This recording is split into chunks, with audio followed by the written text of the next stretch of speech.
ایک دفعہ کا ذکر ہے کہ ایک خوبصورت اور جادوئی سلطنت تھی جہاں ایک حسین اور نازک پری رہتی تھی۔ اس پری کا نام ماہرو تھا اور وہ اپنے پروں کی وجہ سے ساری دنیا میں مشہور تھی، جو روشنی میں چمکتے تھے اور رنگین قوس قزح جیسا منظر پیش کرتے تھے۔ ماہرو نہ صرف خوبصورت تھی بلکہ رحم دل اور نیک دل بھی تھی۔ اسی سلطنت سے کچھ فاصلے پر ایک بہادر اور نڈر شہزادہ رہتا تھا جس کا نام شہزادہ ازلان تھا۔ ازلان اپنی بہادری اور انصاف پسندی کی وجہ سے جانا جاتا تھا۔ وہ اپنی رعایا کا بہت خیال رکھتا تھا اور ہمیشہ کمزوروں کی مدد کرنے کے لیے تیار رہتا تھا۔ ایک دن ماہرو اپنی جادوئی دنیا سے باہر نکلی تاکہ انسانی دنیا کو دیکھ سکے۔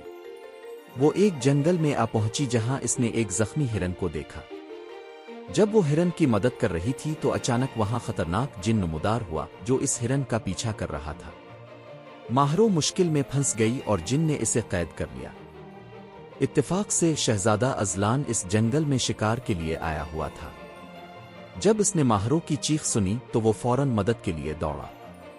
ازلان نے اپنی بہادری اور مہارت سے جن کو شکست دی اور ماہرو کو آزاد کرا لیا۔ ماہرو نے ازلان کا شکریہ ادا کیا اور بتایا کہ وہ ایک پری ہے۔ شہزادہ ازلان اس کی خوبصورتی اور نیک دل فطرت سے بہت متاثر ہوا۔ وہ دونوں جلد ہی اچھے دوست بن گئے اور ایک دوسرے کے ساتھ وقت گزارنے لگے۔ ماہرو اور ازلان کے درمیان دوستی محبت میں بدل گئی، لیکن دونوں کی محبت میں ایک رکاوٹ تھی۔ ماہرو ایک جادوئی مخلوق تھی اور ازلان ایک انسان۔ جادوئی دنیا کے قوانین کے مطابق پریاں انسانوں سے شادی نہیں کر سکتی۔ دونوں نے ہار نہ مانی اور ایک ایسا راستہ ڈھونڈنے کی کوشش کی جس سے وہ ہمیشہ کے لیے ایک ساتھ رہ سکیں۔ ماہرو نے اپنی جادوئی طاقتوں کا استعمال کیا اور ایک قدیم جادوگرنی سے مدد لی۔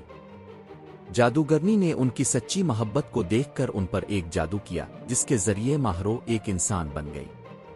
آخرکار ازلان اور ماہرو کی شادی ہو گئی اور دونوں خوشی خوشی اپنی سلطنت میں رہنے لگے۔ ان کی محبت کی کہانی آج بھی جنگل اور سلطنت کے ہر گوشے میں سنائی جاتی ہے، جو ہمیں یہ سکھاتی ہے کہ سچی محبت ہر رکاوٹ کو پار کر سکتی ہے۔